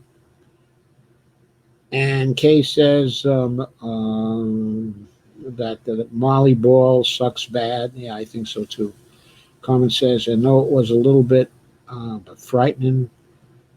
Steve goes, la, la, la. I think it's la, la, la. Alvaro says, I hear the ding, ding, dingity background music now. Steve says, a lot of Bernie support was headed north to help Shahed and SF. The Bernie bus has been converted into a Shahed bus. I thought it was converted into a Shahed sound truck, but that's all right. And the chalk guy has arrived. Great. Kay says, sure hope he puts her out. He's very intelligent. Name recognition is the problem. He's brilliant. Shahed is brilliant. He's brilliant. He's more than very intelligent. He raps too, right? Yeah. I think he does. I think he used to be a disc jockey. And Kay says, yes, I have been following him in his campaign. I was really disappointed they didn't stream his trip to her house with the movement for a People's Party bailout list tonight. Steve says, I don't think he raps, but he might as a hobby. And Deborah says, Kay Clark Ryan, me too. And Evelina says, Pelosi is a hindrance. She's not a hindrance. She's an enemy. Evelina says, that's about the nicest thing you can say about her. Carmen says, so in other words, Nancy was letting the ugly turtle hang himself with his own rope. It wasn't that clever. She was hanging them both with their own ropes. Steve says, unfortunately, it's difficult to run an insurgent campaign during this pandemic. No ground game possible. Well, Jamal Bowman managed to do it. Yeah, didn't he? And a number of others around the country have been winning primaries. They've been managing to do it. Some people have been having a problem, but at the House level, it seems to be possible to run an insurgent campaign with a ground game. We're seeing it right now. Evelina says punch Pelosi. Kay says he had some time for ground game and he has a very large social media following. Evelina says base doing plenty on the ground though. Pretty insurgent too. Matt says, oh my God, to see them with that symbolic stunt in the kente cloth. I mean, really, it is so cynical and absurd. Politics is bread for the wealthy and theater for everyone else. Yeah, they make sure they got a lot of theater. Kente cloth. Right. Wonderful. And Carmen says, Adolf Twitler wants to stop funding for contact tracing. It was on the online news tonight.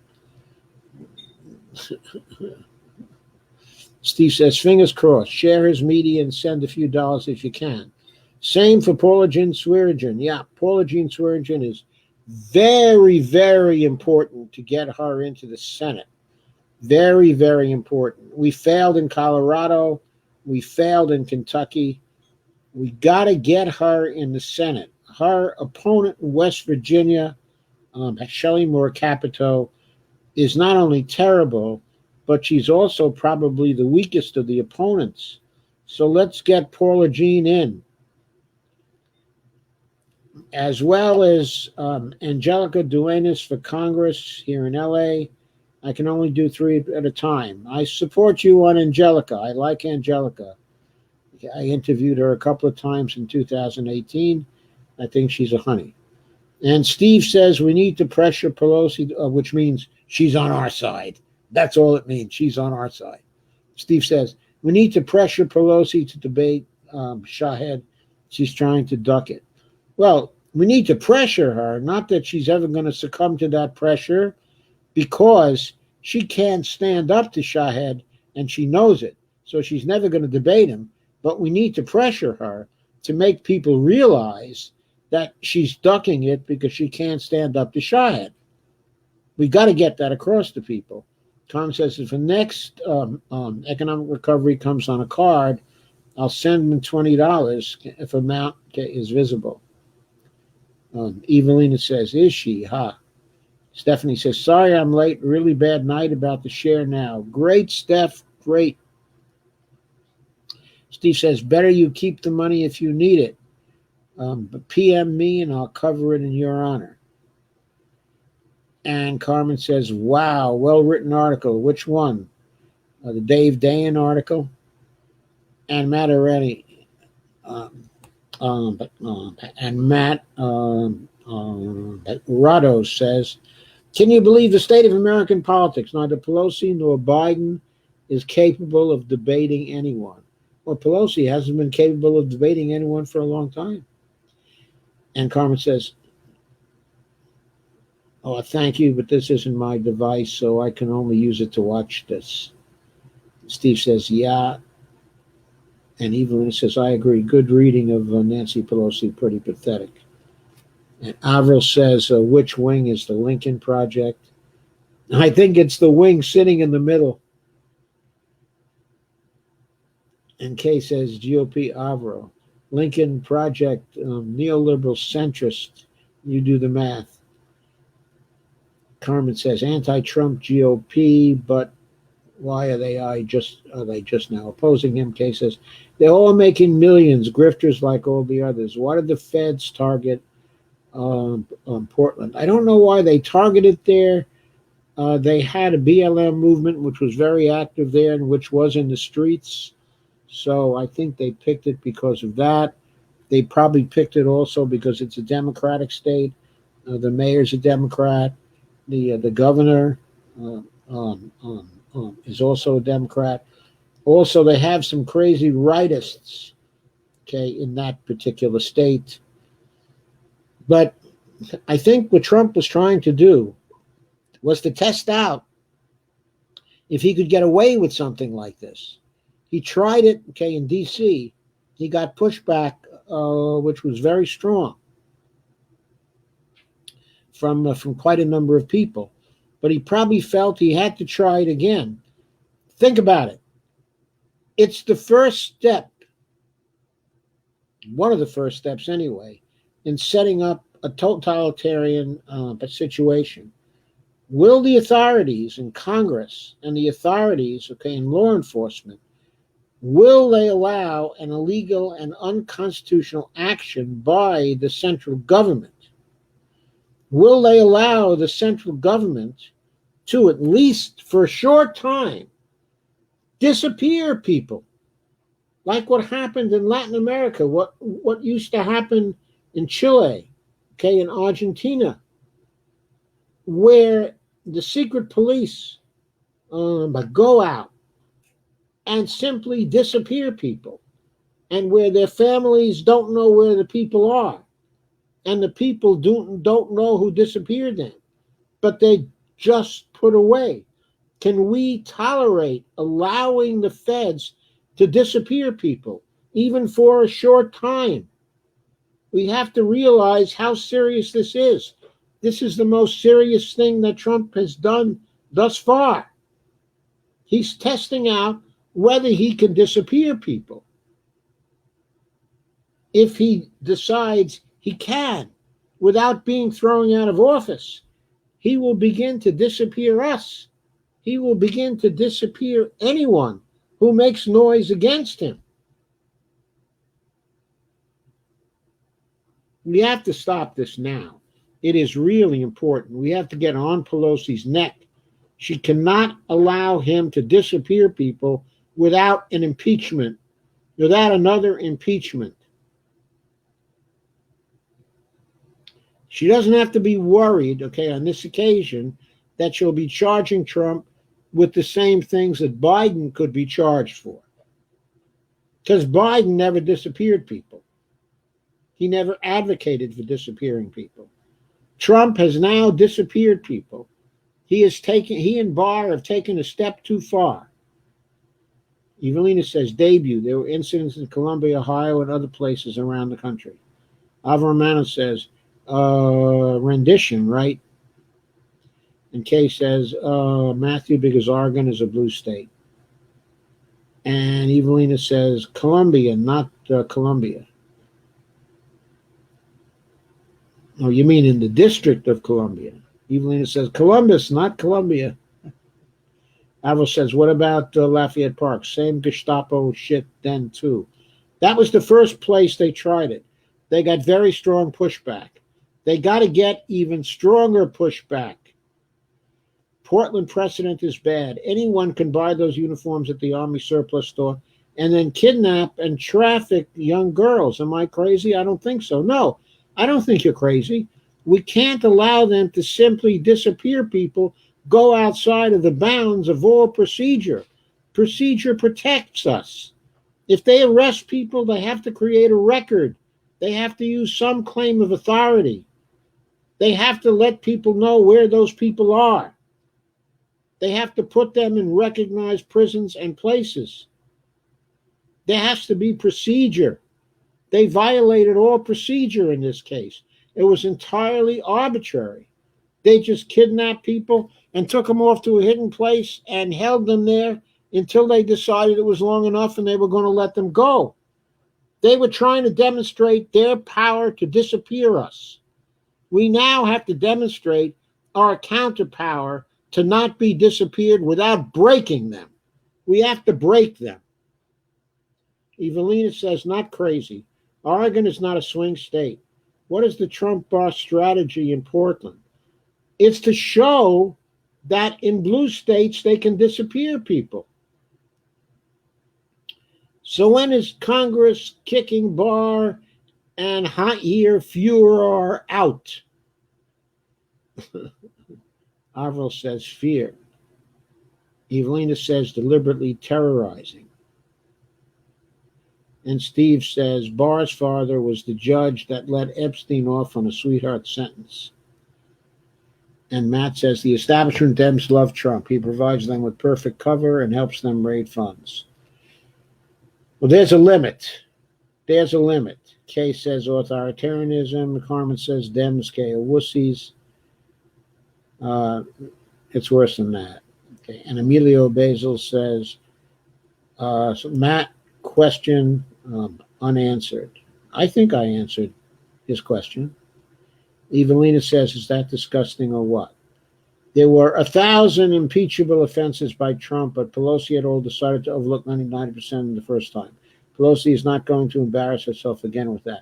Maybe she's not, but we have to call for it because this is the worst impeachable offense by Trump yet. This is really stepping over the line. We have to stop it. Kamala's trying to steal credit for the $2,000 a month till the end of COVID. Hate her. She tries to steal credit for all sorts of things.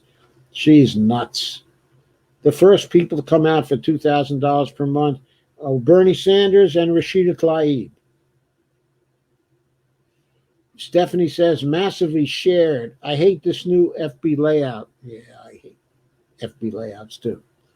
And Steve says, by November, this country will be in flames, figuratively and literally. I saw that. How phony. Kay says,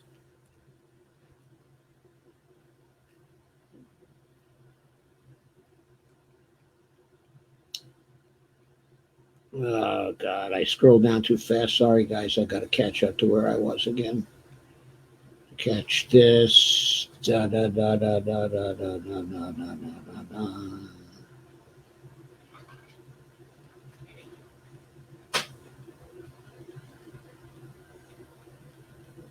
God, I just missed a lot when I scroll down.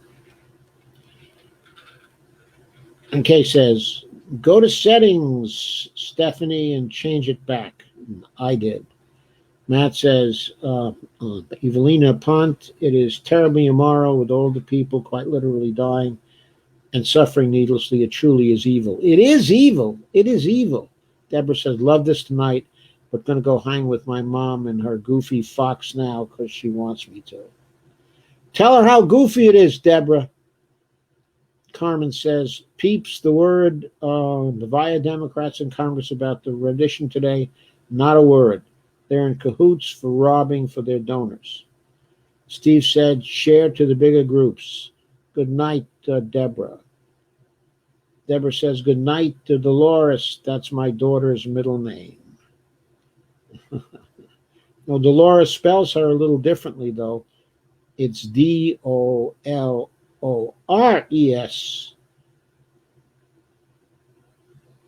in this case. Steve says, since when can unidentified stormtroopers throw police to an unmarked van and drive off with them? What kind of country have we become?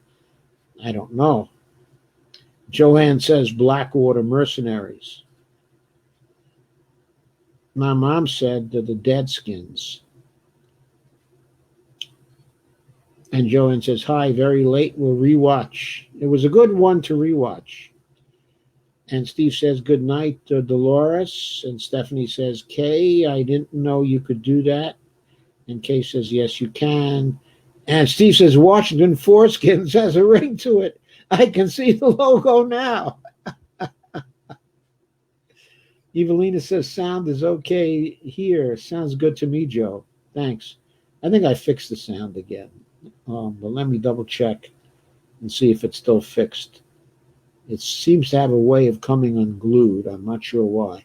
God damn it. It comes unglued by itself these days. I think it's the camera software I'm using.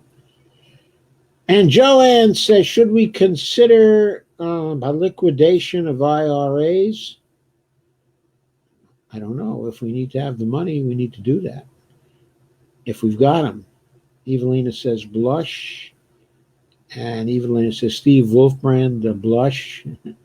And Lana says Nancy talks a lot but plays footsie behind the scenes with Trump and Mitch.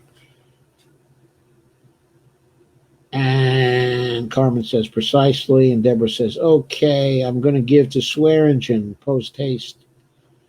And June says Kirkpatrick won't debate the quitter, okay, in Arizona. Who's the quitter in Arizona?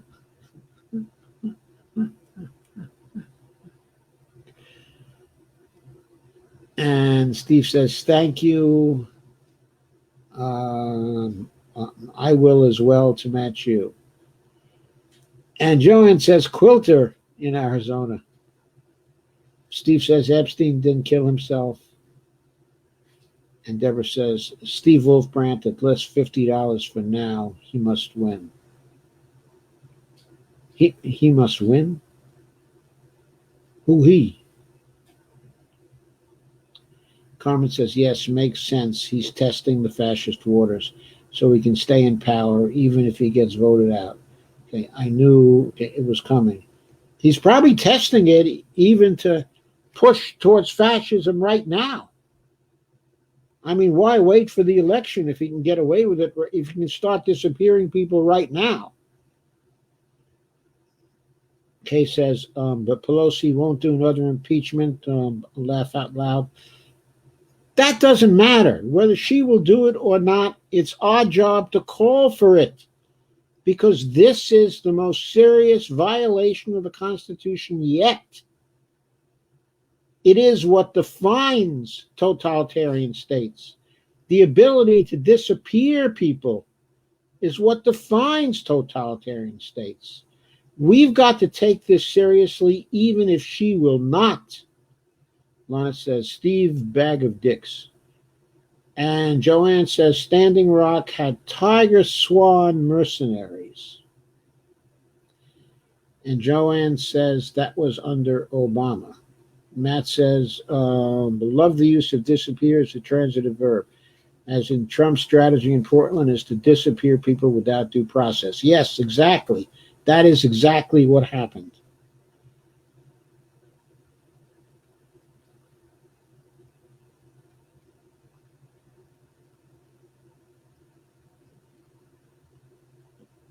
Deborah says, counterpower of people can do no more than stare at their screens. And Avril says, Trump's niece is trying to warn everyone. Yeah, Mary. I heard she asked Trump to resign. That she did. Kay says, yes, she is, Carmen. Too little, too late, I'm afraid. I decided to listen softly while she washes, but listens. I'll tell her it's goofy. And Joan says, Holman Hall holds people without any record, shackled, no lawyers, and no due process under 9/11, the Anti-Terrorism Act. Well, actually, they can't quite really lawfully do that. In other words, they have to contend that there are terrorism issues involved. But with Black Lives Matter in Oregon doing peaceful protests, there is no terrorism involved. There is only people exercising their rights under the Constitution. The Anti Terrorism Act did not repeal the Constitution as much as Barr and Trump would like to think so. They can still be impeached for violating the Constitution because it's only their interpretation that the protests by the BLM people in Portland, okay, are terrorism. That's only their interpretation. Steve says, be nice to Nam. And Joanne says, Hominem Hall is in Chicago. Oh, you mean they disappear people in Chicago? And Deborah says, Steve Wolfbrand, I'm doing my best. Steve says, you'll miss her when she's gone.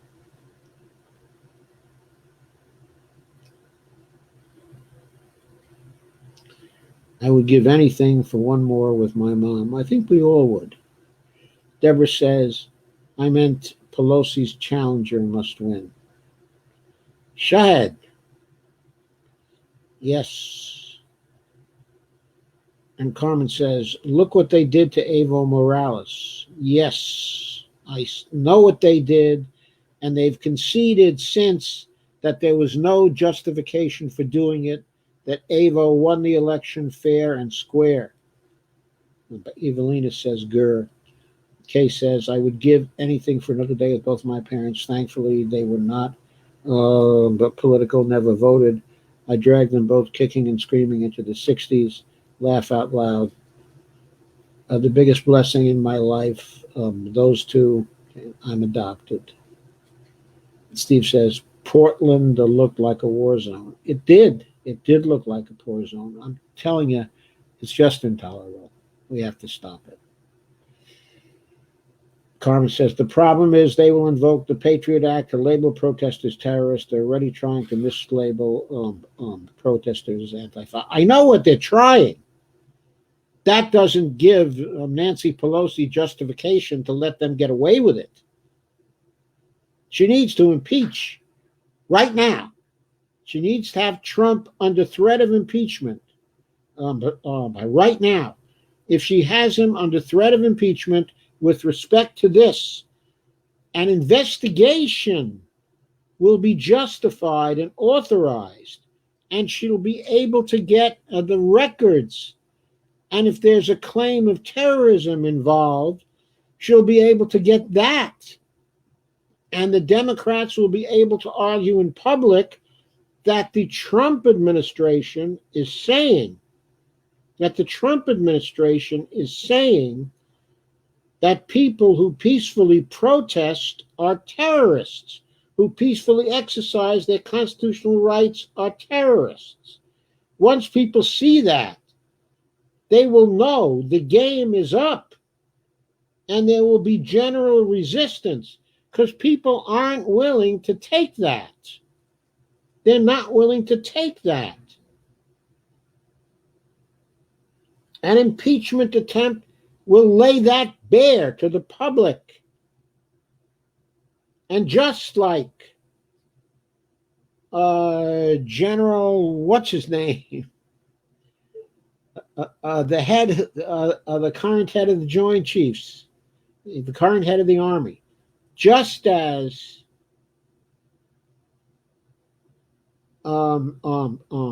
he admitted they did the wrong thing in D.C., he will again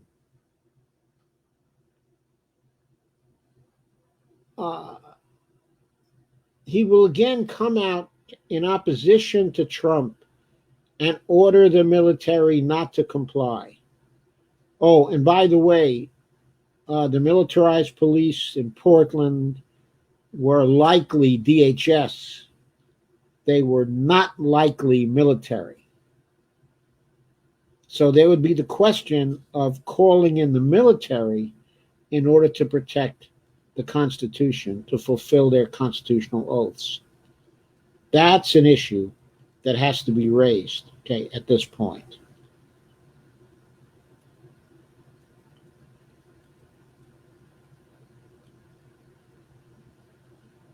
Steve Wolfram says, go, good show tonight.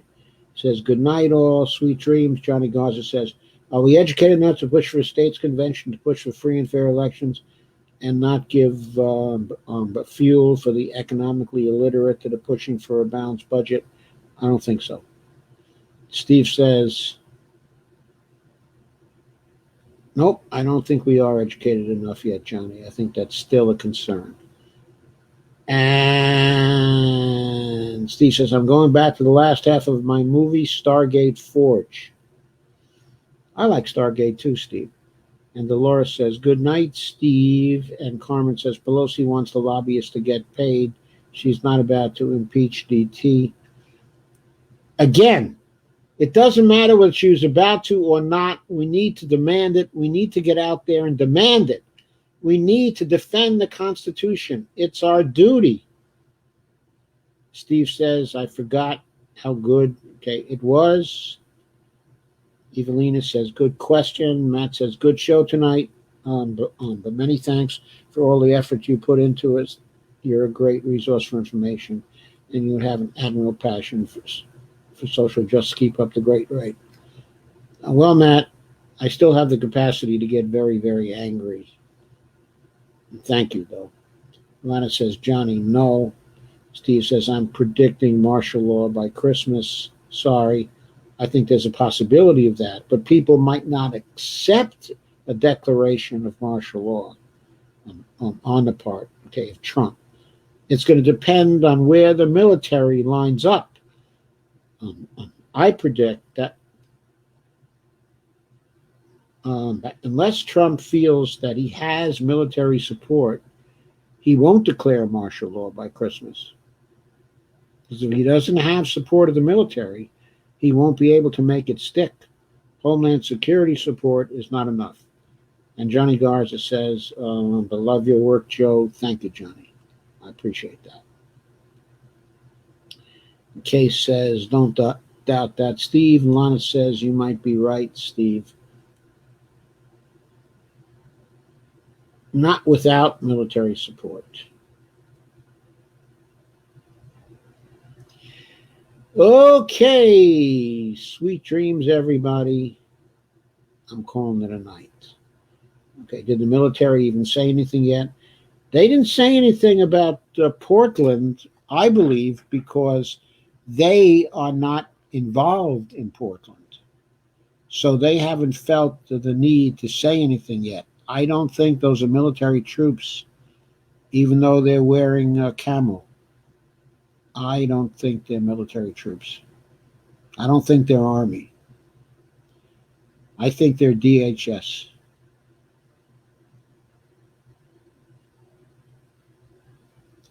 Kay says, Steve says we all joke. Kay says, the military needs to tell the idiot to pound salt. And Lana says, good night. Good night, Lana. Good night, everybody.